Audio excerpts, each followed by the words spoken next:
Здраво! Кво вадис? Втора епизода.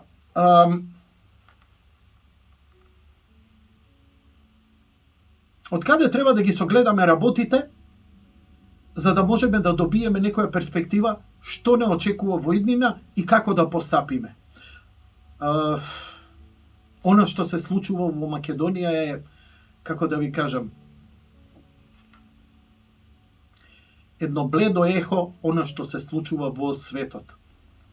Ке се обидам да го исперцепирам она низ некоја лична своја визија на она што мене ми се има случајно, а кое за жал ми покажало дека сум во право.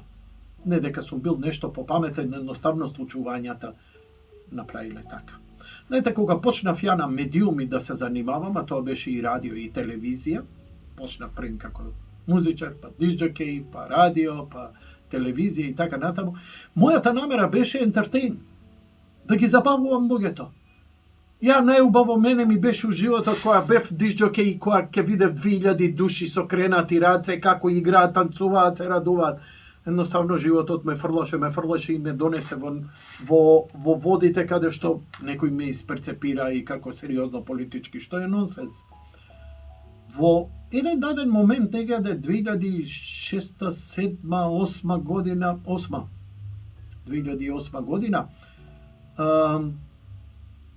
пред да ја почнам емисијата, се спремам во студио и ме викаат, Јанко повели, вика, некои луѓе сакаат да се видат со тебе. Ја обично малце така реагирам дефанзивно спрема тоа, кој па пред емисија сега, бидејќи доста напната, тогаш емисијата траеше и по 4 часа и многу енергија ми требаше и секоја мала дистракција ми сметаше и ме правеше напнат. Влегувам внатри, прво да ви ги опишам, значи двајца младичи у оддела, цакум, пакум, спакувани, дотерани, со секој детал на место. Моje е да ги приметувам тие работи, знаеш, обично кога ќе се сретнам со луѓе се малци пошалабајзери, овие беа малку поинаку. И скап часовник, прстен, двајцата имаа некои кожни папки со чудни символи, кожни, ама она го гледаш, дебела кожа, скапо, гледаш и насмеани, избричани, дотерани, намирисани, некои своји 27, 8, 30, измеѓу, да речем, 27, 8 до 35 години, така. Тешок сум ја да проценам. Не се. Седнувам со нив, и векам, здраво, кои сте вие? Не знам дали ми се представија, имам магла тука, морам да признам имињата, може би и намерно веќе не ги знам, може би и тоа намерно нешто. Ќе видите зошто сега, како ја раскажувам приказната. И они ми викаат, сакавме да поразговараме, сакавме да поразговараме со вас, вика, за нешто, вика, чисто да овака малку, да нема да ви одземаме многу време. А јас седнат онака и целиот со стисната вилица, прекрстени раце и онака ги меркам, ги гледам. И двајцата имаа златни символи на шестар во круг. И бидејќи, доволно имам општа култура, знаем дека е тоа масонски символ. И ја векам,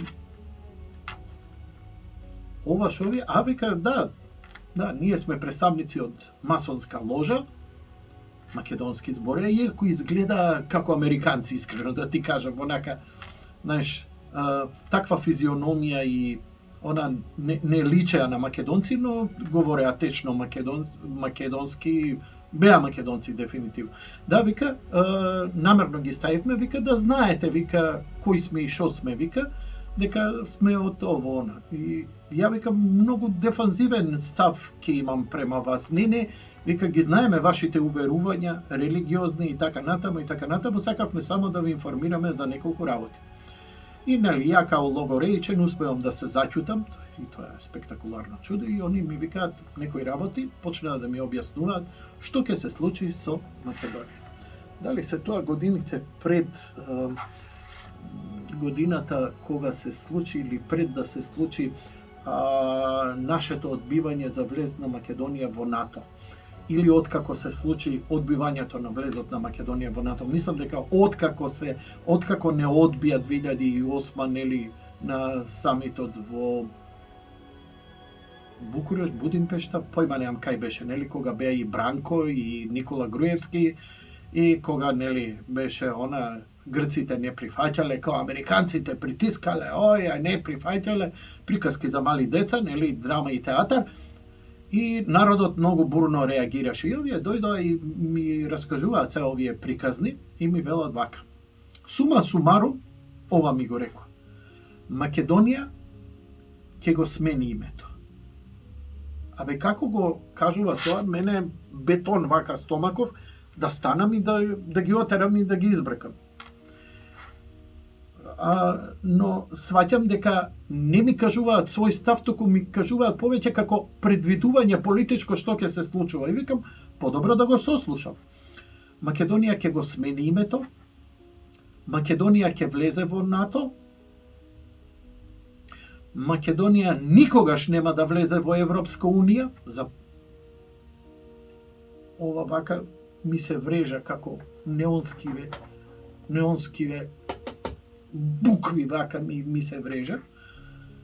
Не заради некој мој став про или контра или што ти ја знам, напротив, ми се врежа.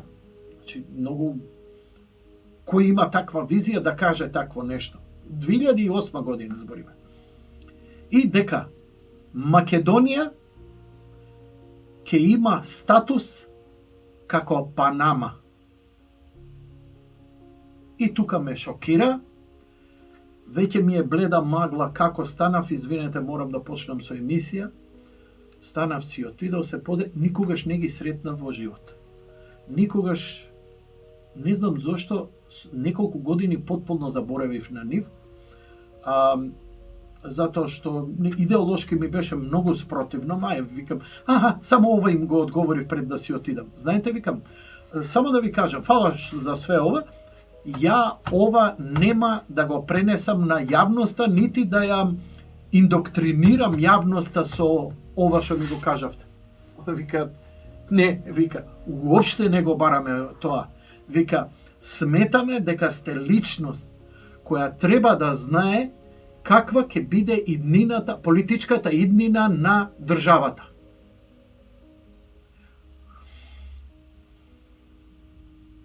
Знаете, не сум ја голем битен фактор, туку заради мојот начин како ги водев емисиите, тие беа многу гледани. Тоа не значи дека јас сум влијателен, и они многу интелигентно го знаеја тоа. И ја капирав дека, нели, популарноста не значи дека имаш маса следбеници која ќе им кажеш и све ќе прават. Напротив, биди благодарен што си гледан, слушан, почитуван, интересен, а другото ќе оставиш сами да си пресудат. Но, ете го знаев ја ова и добри 10 години го немав никаде спомнато. Затоа што умеѓувреме имав големи здравствени искушенија, имав семејни трагедии, и едноставно тие работи избледеа, но како дојде некоја 10 годишница, мене ми се наврати, како почна шарената револуција и кога дојде овие праведнициве, сватив дека навистина играта за промената на името, која ја зборев во емисија уште 2001, која повеќе онака ја блебетав од што имав сериозна анализа дека целава игранка околу Македонија промената на името, се потврди. Зошто? Но веруете дека до ден денеска на многумина и на мене не ни е јасно зошто толку многу се инсистира на промена на името на Република Македонија, да го изгуби. Едни викаат треба да се изгуби Македонија, да се подели, да ова да биде, она да биде. Но, гледајќи што ни се случуваше изминативе децении, гледајќи што ни се изминатава деценија, гледајќи што се случуваше последниве 5 години, работите се многу подраматични. И верувајте, кога ги гледате на телевизија тие аналитичари, сетете се на ова што ви го вел. Никој од нив ништо не предвиде, ништо не погоди. Затоа што таа игранка ни е тргната од пред очи. Но, да знаете, ако сакате и по Star Wars, ни джедаите не можеа да видат што мрачната страна подготвува кога има страшен, негативен, античовечки, антихуман, дехуманизаторски, па ако сакате и религиозно сатанистички или мрачен или волшебен и така натаму, има една маглина каде што не можеш да ја согледаш. Бидејќи ако ја согледавме, ние ќе знаевме да реагираме. Ние уште не можеме да согледаме што ни се случи од пред короната до ден денес. Но, затоа, во наредната емисија, Жолтко и Лутко, во Вадис. Бидете така.